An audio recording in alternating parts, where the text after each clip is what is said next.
Today marked a big one on the NFL scouting calendar. All eyes turned toward the pro days at LSU, Ohio State, and Boise State, and we got a clearer look at several draft prospects who are starting to stir real interest across the league.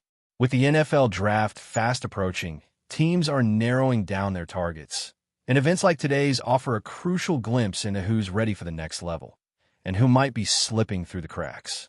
Let's start in Columbus, where Ohio State held its pro day with plenty of buzz. No surprise there. With so many high-profile names coming out of that program, NFL scouts and front office staff were out in full force. This is exactly the kind of setting where franchises start forming their final opinions on players, locking in first-round targets or uncovering day 2 steals. Among the players drawing attention today were offensive tackle Josh Simmons, running backs Quentin Judkins and Tryon Henderson, offensive lineman Donovan Jackson, wideout Ty Williams, and edge rushers JT Tumalo and Jack Sawyer. All of them are seen as potential early-round picks, though, realistically, some may slide into the third round, depending on how things shake out. None of them are expected to fall past that, though. The talent is just too good. But let's zoom in on Josh Simmons for a second, because his name was swirling for more than just his performance on the field. As always happens around this time of year, some unexpected storylines tend to surface, and for Simmons, it came in the form of a pretty controversial report. On the day of his pro day, of all days, an article was published that painted a not-so-flattering picture of his football mentality. An unnamed NFL scout claimed that Simmons had been completely crossed off one team's draft board due to concerns over his mindset. Another team reportedly flagged him for showing a lack of urgency during games and leaning too heavily on his technique rather than physical dominance. That raised major red flags. It's worth pausing here because these types of reports always spark debate. Are these concerns legitimate? Are they exaggerated? Or are they being leaked intentionally, maybe even strategically, to try and manipulate a player's draft stock? It happens more often than people think. Teams that secretly love a prospect might float negative info to the media just to push him down the board, hoping to snag him at a lower slot and save some serious cash in the process. It's a cutthroat business, and players often find themselves caught in the middle of that game. For Simmons, though, the feedback, real or not, is damaging. It opens the door to uncomfortable questions from teams and puts him under the microscope right when he needs to be putting his best foot forward. The character concerns go beyond just a general lack of urgency. Some evaluators questioned his fundamentals, his strength at the point of attack, and even his preparation. Simmons transferred from a smaller school before landing at Ohio State, and some insiders believe that might have affected his development curve. He didn't get the top-tier coaching early on, and now that's showing up in the finer details of his play. Watching his tape, there's no question the talent is there. But is he refined enough? Is he mentally locked in? These are the kinds of questions teams will now be obsessing over. The Pro Day moment couldn't have been worse for that kind of report to drop. It immediately shifted the narrative around Simmons. Even if some of the concerns are valid, it's still harsh to see a young athlete's stock potentially take a hit based on off-field chatter. But this is the NFL, and perception plays a massive role in the evaluation process.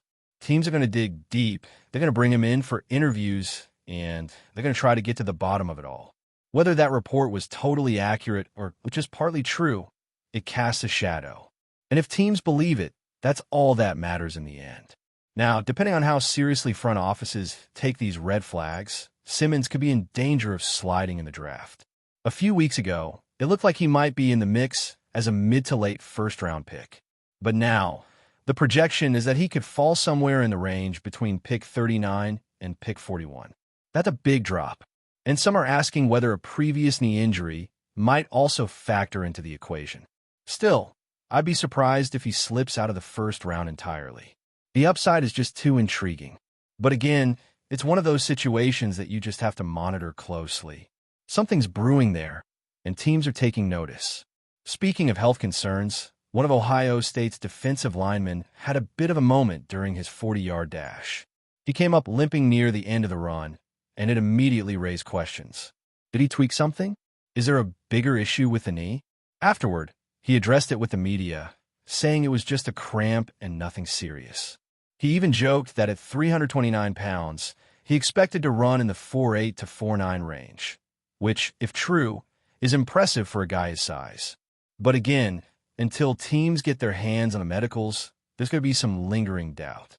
He'll be brought in for one of the top 30 visits, and they'll get a closer look. He still profiles as a solid day 2 pick for someone who needs power up front. So keep an eye on that situation as well. Back to the running backs for a moment. Quinton Judkins and Tryon Henderson both went through the more demanding athletic tests during the NFL Combine, so they weren't asked to do much today. Most scouts are focused now on how these guys move in drills, how they interact with teammates, and what kind of energy they bring to the field. Chemistry matters more than people realize, and seeing how a player fits in with a group can make or break a draft decision. There's also some buzz about why a certain team didn't show up to Boise State's Pro Day, especially considering Ashton Gentry was one of the feature prospects. The answer is pretty simple: logistics. Ohio State had 8 potential first or second rounders working out today, and that's where the attention was focused. Gentry is the lone top prospect from Boise this year, and he's already on the schedule for a top 30 visit. It just didn't make sense for scouts to skip Ohio State and fly out west when they'll get a one-on-one with Gentry anyway. It's not a knock on the player, just a matter of efficiency. Now, speaking of Gentry, he's one of the more interesting running backs in this class, and today he put a few things on display that might have caught some eyes. He didn't run the 40-yard dash, didn't do the vertical or broad jump either, but he was fully involved in the football-specific drills. What stood out the most? His hands. The dude can catch. Running routes out of the backfield, tracking the ball over his shoulder, he looked smooth, natural, like a guy who could actually be a threat in the passing game at the next level. There was a moment during drills where the quarterback threw behind him on a wheel route. Gentry, standing at about 5'9", flipped his hips, adjusted mid-stride, and hauled it in cleanly. That's the kind of play that sticks in a scout's mind. It does raise a question, though. Why skip the time drills? Is it possible Gentry didn't feel confident in his speed? Maybe. But there's been a noticeable trend among top prospects lately, especially those with strong tape, choosing to do less at these events. They're focusing on being better football players instead of training for track-like events. And honestly, I respect that approach. Gentry seems to be in that group. He knows his film speaks volumes, and he's betting that teams will see past the 40 time and focus on his on-field impact. He's not the fastest guy, and I don't think anyone's expecting him to blow away the 40-yard dash anyway. Based on what we've seen on tape, I'd guess he runs somewhere in the mid-4.4s to low 4.5s. He mentioned at a previous event that he believed he could clock in the low 4.4s, but until we see it, it's just speculation. That said, nothing about today made me question his athleticism.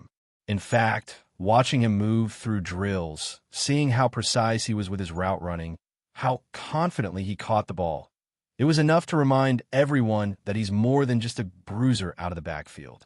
Gentry had over 370 carries last season.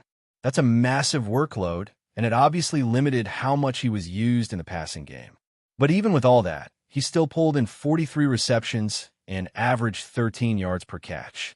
That's huge for a running back.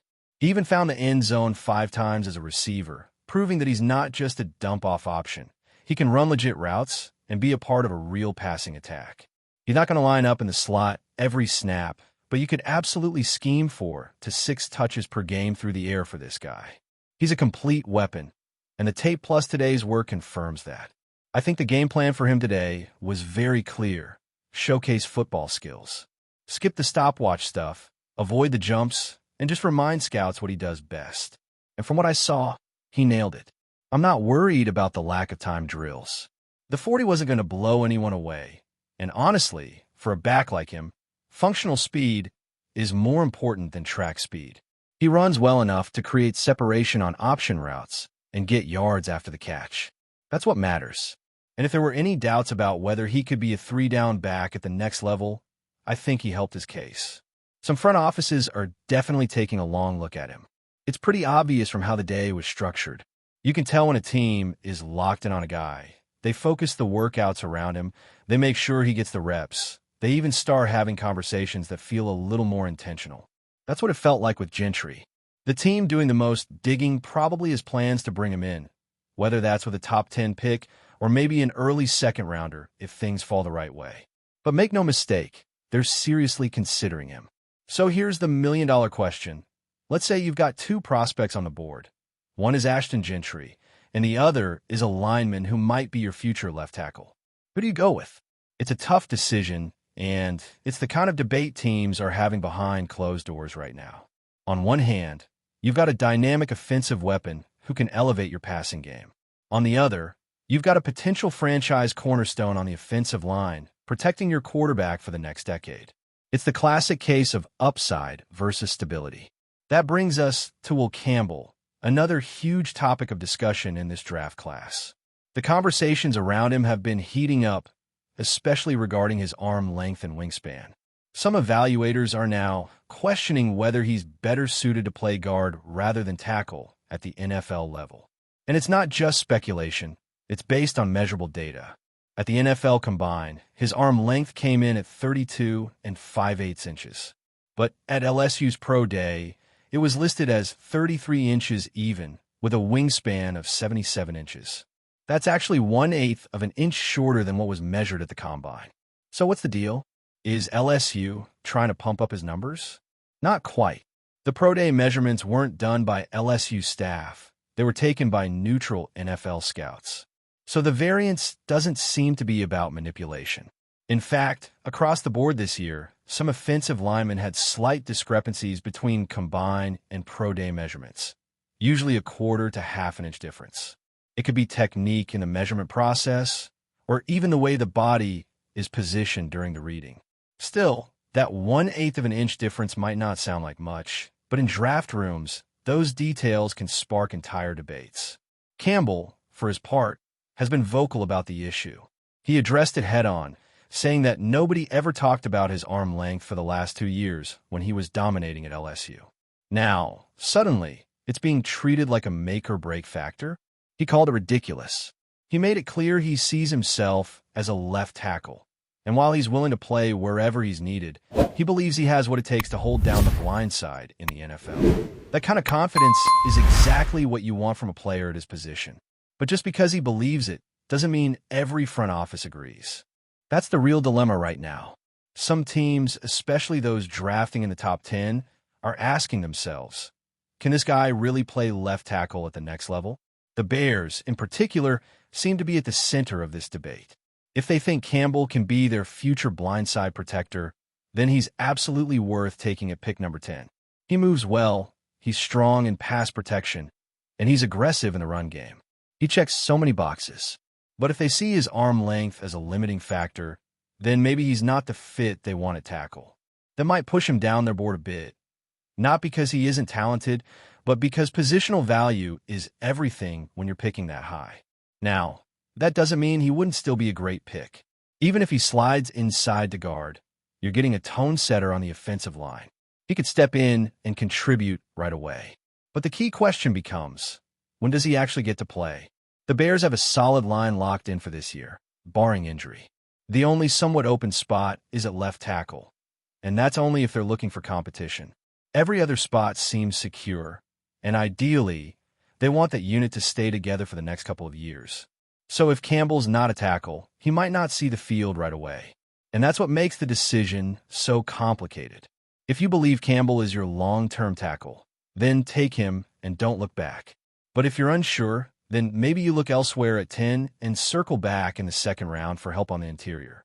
That's the kind of logic teams are wrestling with. Personally, I think he can be a left tackle. I've watched the film, I've seen the way he moves, and I think the concerns about his arm length are a little overstated. But I also understand that some teams stick to their thresholds and don't want to gamble on outliers. If the Bears take him at 10 and line him up on the left side, it's because they're confident he's the exception. And if not, well, they've got options. So now I'll throw it back to you. Do you think Will Campbell can be a starting left tackle in the NFL? If so, drop a Y in the comments. If not, hit it with an N. Either way, he's one of the most intriguing players in this draft, and what happens with him could shift the entire shape of the first round. Before we continue, don't forget to subscribe to our channel and give this video a like. Your support helps us keep bringing you the latest updates on our Chicago Bears. And don't be shy. Drop your thoughts on the news in the comments below. The winds of change are blowing through Soldier Field as the Chicago Bears are reportedly eyeing one of the NFL's most electrifying talents, Tyreek Hill.